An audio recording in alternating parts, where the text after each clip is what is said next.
প্রচন্ড শীতের মধ্যে বের হয়েছেন, এমনি তাকায়া দেখে একজন বাঁকা হইয়া দাঁড়াইছে, সোজা হইয়া দাঁড়াতে পারে না, কাপড় এইভাবে ধরে রেখেছে। দাঁড়ায় বলেন আসসালাতু ওয়াসসালামু আলাইকা ইয়া রাসূলুল্লাহ। আল্লাহ নবী বলেন, কে রে তুমি এত গভীর রজনীতে আমাকে সালাম দিচ্ছ? আল্লাহ নবী যেই মাত্র জিজ্ঞাসা করলেন, উনি ডাকতে, হুজুর আপনি কি আমাকে চিনতে পারেন নাই? আমি আব্দুল্লাহ। আল্লাহ নবী বলেন, কোন আব্দুল্লাহ? ওগো নবীজি, কিছুদিন আগে ইসলাম ধর্ম গ্রহণ করেছি, আমার নাম ছিল আব্দুল উজ্জা, আমি আপনার নামটা পরিবর্তন করে আব্দুল্লাহ রেখেছেন, আমি সেই আব্দুল্লাহ। বলেন, আমার আব্দুল্লাহ তো ধনী বাপ চাচা, তার বাপ চাচা ধনী ব্যবসায়ী ছেলে, সকাল বিকাল কাপড় পরিবর্তন করে আসতো। আজকে তো দেখা যায় গায়ে কাপড় নাই, একটা কাপড়ের টুকরা পরিধান করা, সোজা হয়ে দাঁড়াতে পারে না, তার লজ্জাস্থান খালি হয়ে যায়, হাত দিয়ে ধরে রাখছে কোন রকমের কাপড়ের টুকরা। আল্লাহর নবী বলেন, আমার আব্দুল্লাহর এই অবস্থা কেন? শীতের মধ্যে চর করে কাঁপতেছে, কিন্তু কোনো কথা বলে না, কোনো ডাক দেয় না। নবী গো, অপেক্ষায় বসে আছি, কোন সময় আপনি বের হবেন। আপনার নুরানি চেহারা যদি এক নজর দেখতে পারি, তাহলে আমার অন্তরে আর কোনো দুঃখ থাকবে না। আল্লাহর নবী বলেন, কি হলো তোমার এই অবস্থা কেন? আব্দুল্লাহ, হুজুর আপনার দরবারে কেন আসা যাওয়া করি? আমার চাচা আমাকে বলেছেন বাড়ি ছেড়ে দিতে হবে, আর না হয় মুহাম্মদের দরবার ছেড়ে দিতে হবে। নবী গো, আমি ঘোষণা দিয়েছি, প্রয়োজন বুঝে আপনার বাড়ি কেন তাম পৃথিবী ছেড়ে দিতে পারি, কিন্তু একটি মুহূর্তের জন্য বিশ্ব নবীর দরবার আমি ছাড়তে পারবো না। আপনারা যে আমাকে বাড়ির থেকে বের করে দিয়েছে, বের হওয়ার সময় বললো কাপড় চোপড় গুলো দিয়ে যাও, এগুলো তো আমাদের উদ্দেশ্য হইলো আমি উলঙ্গ হয়ে গেলে এটা যাব না, লজ্জায় তখন করে বসে থাকবো, আপনার দরবারে আসবো না। আমি তখন আমার চাচাকে জানিয়ে দিলাম, ওগো চাচা, কাপড় হারাতে পারি, ইজ্জত সম্মান হারাতে পারি, আমি সর্বহারা হতে পারি, কিন্তু আল্লাহর কসম ঈমান হারা এক মুহূর্তের জন্য হতে পারবো না। আজকে যদি শরমের আর ইজ্জতের বয়ে কাপড়ের জন্য আমি ঈমান হারা হয়ে যাই, মৃত্যুর পরে কবর থেকে উলঙ্গ হয়ে আল্লাহর দরবারে উঠব, উলঙ্গ অবস্থায় জাহান্নামের মধ্যে দেওয়া হবে। আল্লাহর নবী আমার কাপড় চোপড় গুলো রেখে দিয়েছি, আমি আমার মার সামনে দাঁড়িয়ে বললাম, মা গো, আমার মা একটা কাপড় দেন না, আমি আমার লজ্জাস্থান রেখে বিশ্ব নবীর দরবারে যাব।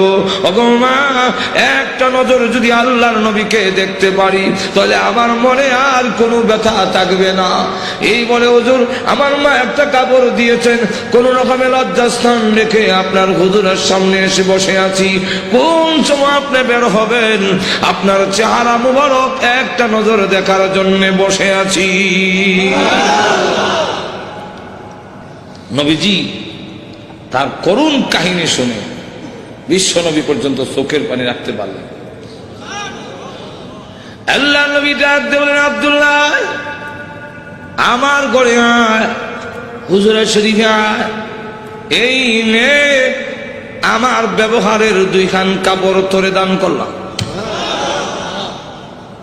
নবীজির দুইখানা কাপড়, ব্যবহারের কাপড়ের দাম আছে না নাই? এরপর থেকে আব্দুল্লাহ জুল বাগাদাইন হয়ে গেল। খালি আব্দুল্লাহ না, এমন টাইটেল লাগছে। আল্লাহ নবী একজন, আব্দুল্লাহ বল তোর কোন আকাঙ্ক্ষা আছে নি?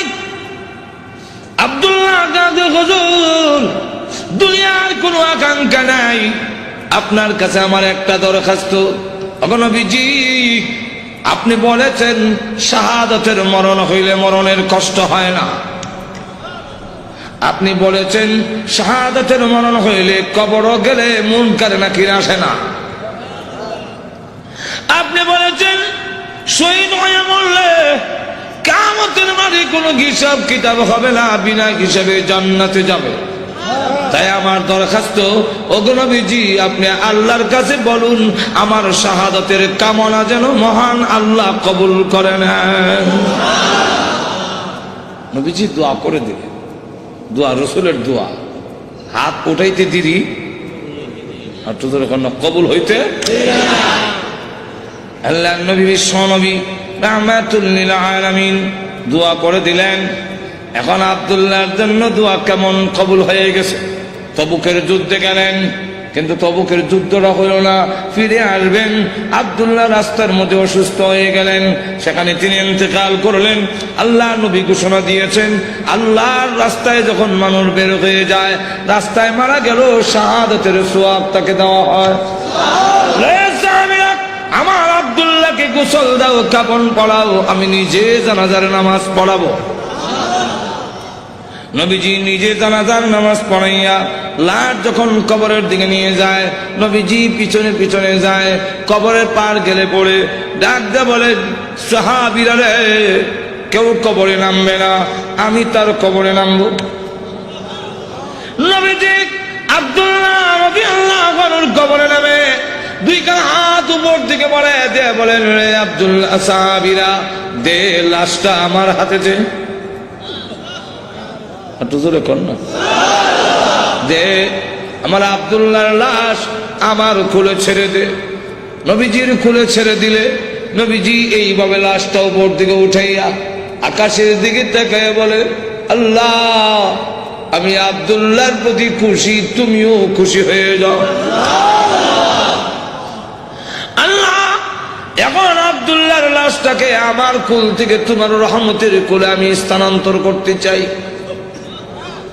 এই কথা শুনে সাহাবীরা গইরে কবর পার কান্না শুরু করেছেন। বিশেষ করে সাদ ইবনে আবি ওয়াক্কাস রাদিয়াল্লাহু আনহু ডাক দিয়ে বলে, মাটিতে গইরে কান্না আর বলে, আব্দুল্লাহ রে, এই লাশটা তোর না হইয়া আমার যদি হতো রে, আমার ভাগ্য কত ভালো ছিল রে আব্দুল্লাহ। এই লাশ তোর না হইয়া আমার যদি হতো, যেখানে আল্লাহর নবী বলতেছেন, আল্লাহ আমি খুশি, মেহেরবানি করে তুমিও আমার আব্দুল্লাহর প্রতি খুশি হয়ে যাও।